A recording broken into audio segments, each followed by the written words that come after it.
Hello and welcome to the 5th edition of Digital Minds, and the biggest attendance ever, I'm told, by the organisers. And welcome and thank you to our sponsors, the Copyright Clearance Centre, Juve and Attributor. Well, we've got a veritable United Nations of publishing here today. I think we have the most countries ever represented, with 32 countries here, and attendees from every corner of the publishing world. It's absolutely fantastic to see you all here. And I'm your conference chair, and I'm very aware that I'm the only thing standing between you and Neil Gaiman right now, so I'm going to try and be quite quick. But I've got to tell you a bit of practical stuff before we get started. I'm pretty sure that most of you are aware that the Wi-Fi isn't working yet, and I'm told that IT are working on it, and there's a full team working on it. Hundreds of men running around making sure we have Wi-Fi, so that will be sorted out very, very shortly, I hope. And perhaps by the time I stop waffling on, you'll have your Wi-Fi. Some other practical stuff. This is the Churchill room, which is the plenary room or the main conference room for the day. The Thames room, which is up a few steps outside here, is where you're going to find the second stream of the conference. The panels, the Join the Conversation sessions are all going on in the Thames room. And we've actually scheduled a short session changeover between the sessions, but it is short and we might overrun as these things do. So if you could move quickly and decisively to your chosen stream, that would be fantastic. We've got a lot of great stuff to get through today. Now, this conference really goes from strength to strength. I think, as I said, this is the most well attended so far, and it often sets the temperature for the mood of the fair when it comes to digital. So my first question is, how are you all feeling? Oh, you're feeling slightly nervous and giggly by the sounds of that. It's going to be a really sunny day today, I'm told. So we're stuck in here, so we're going to have to try and have some fun. Now, for you Brits in the audience who will be a bit unfamiliar with the term sunny, this is a phenomenon that happens in some countries sometimes when this bright orb in the sky shines down on you, and the sky turns blue and you get a warm, tingling sensation in your skin. Yep, you're looking very, very blank. Now, I'm a Brit, I'm afraid, so I'm going to bore you with some weather analogies today. Digital has transformed everything in our world.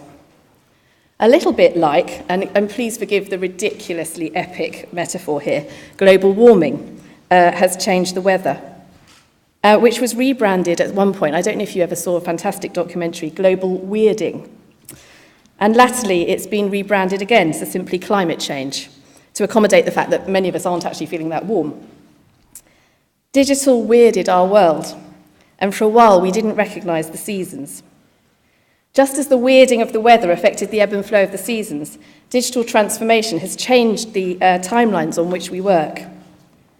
Just as weird weather has changed when the plants flower, digital means our format launches now occur in parallel instead of months or even years apart, and we need hourly, daily conversations with readers rather than the occasional non-binding encounter with them. Just as the changes in our climate are forcing some species out of existence and others to evolve beyond recognition, so digital transformation threatens the survival of the non-resilient. And it leads to creatures we've long recognised in one guise evolving to look and behave quite differently. So the change in status and influence of the self-published author, which we have a session on today, agents suddenly becoming creative writing centres, retailers as publishers, and so on.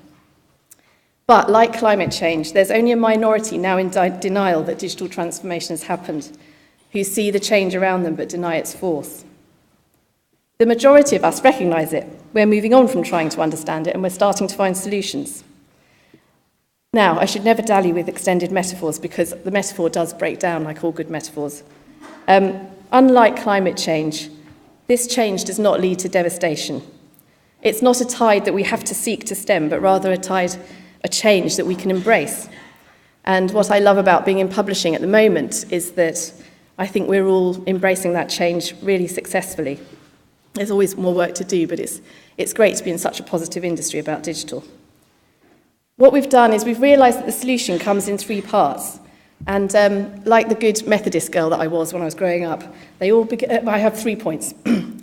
They all begin with R, and they begin with R because they are joined to one big R, which is responsibility.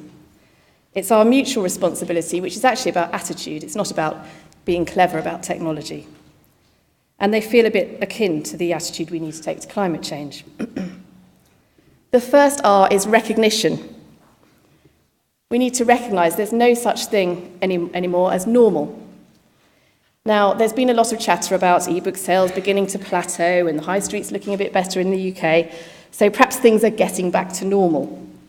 And just as a bit of sunshine makes us all feel a bit docile, and we think perhaps things are getting back to normal, perhaps spring has come after all, I think thinking these kinds of thoughts is fateful. Other types of change are going to replace the change we've already known. We need to recognise this. Change can either happen to us, or we can choose to change ourselves, and in so doing, choose our own destinies. The second R is recycling. A lot of what we know simply needs to be reused, redirected, or reinvented, not thrown away. We should trust our raw materials, the quality of the stories we choose to publish, the quality of our authors, the quality of our minds to be open, experimental, and to address our challenges. We may need new partners to help us with the recycling process and new technologies. But as you'll see from today, those partners and technologies are there to be grasped. The third R is respect. If we foster respect for our world, for our newly transformed surroundings, and for each other's roles in it, that's a pretty good place to start. And I've got 3 Ds for you, which are much quicker, and they're all related to one big D, which is doing. There's a load of stuff we need to get on and do, which can be broadly categorised under discovery.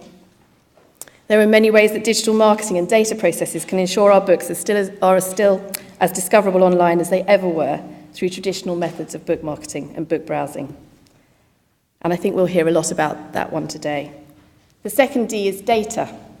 We need to motivate readers to part with it, we need to collect it, we need to analyse it, and then we need to use it without over-reliance on it. The growth of insights and data analyst roles within publishers speaks to a growing awareness and a capability in this area, and again, I think we'll hear a lot about that today.